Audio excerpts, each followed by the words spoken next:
দেব শুধুই মেগাস্টার বা সুপারস্টার নয়, he is the most clever businessman Bengali industry ever seen. কেন, বিষয়টা বুঝিয়ে বলছি। একটা সময় ছিল যখন দেবকেও কন্ট্রোল সি এবং কন্ট্রোল ভি ধরনের সিনেমাই করতে হতো, যে সিনেমাগুলো রোম্যান্টিক বা হালকা কিছু অ্যাকশন ধাঁচের ছিল এবং তার দিব্যি চলে যাচ্ছিল সেই ধরনের সিনেমাগুলো করে। কিন্তু রিমেক সিনেমা পতনের সাথে সাথে দেব বুঝতে পারলেন ক্যারিয়ারে শুধু হিরো হয়ে থাকলে ক্যারিয়ার লম্বা চলবে না। তাই তিনি হয়ে উঠলেন প্রযোজক, নিজের টাকা, নিজের রিস্ক আর নিজেরই রাজত্ব। এবং নিজের প্রোডাকশন হাউস খোলার সঙ্গে সঙ্গে তিনি ভিন্ন ধরনের কিছু সিনেমা বানানোর চেষ্টা করলেন। সেগুলো ঠিকভাবে চললো না, তখনই ঠিক তিনি দেখলেন তার পাশে কোন ধরনের সিনেমাগুলো চলছে, অ্যান্ড দ্যাটস আ টুইস্ট। দেবের বর্তমান স্ট্র্যাটেজি হলো অডিয়েন্স সেগমেন্টেশন, মানে সবার জন্য আলাদা আলাদা সিনেমা। যখন তিনি ফ্যামিলি অডিয়েন্স চান তখন তিনি অভিজিৎ সিনের সাথে সিনেমা প্রজাপতি বা প্রধান আনেন।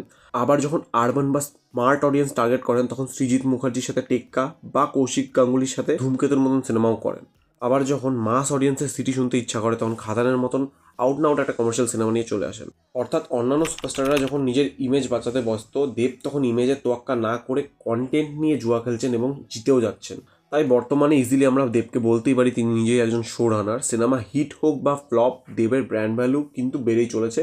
তিনি প্রমাণ করেছেন যে সোজা আঙুলে ঘি না উঠলে একটু আঙুল বেঁকাতেও ক্ষতি নেই। আপনার কি মনে হয়, দেবের এই প্রডিউসার সত্তা কি তাকে বাকিদের চেয়ে অনেকটা এগিয়ে রেখেছে? এ বিষয়ে আপনার মতামত অবশ্যই নিচে কমেন্টে জানান।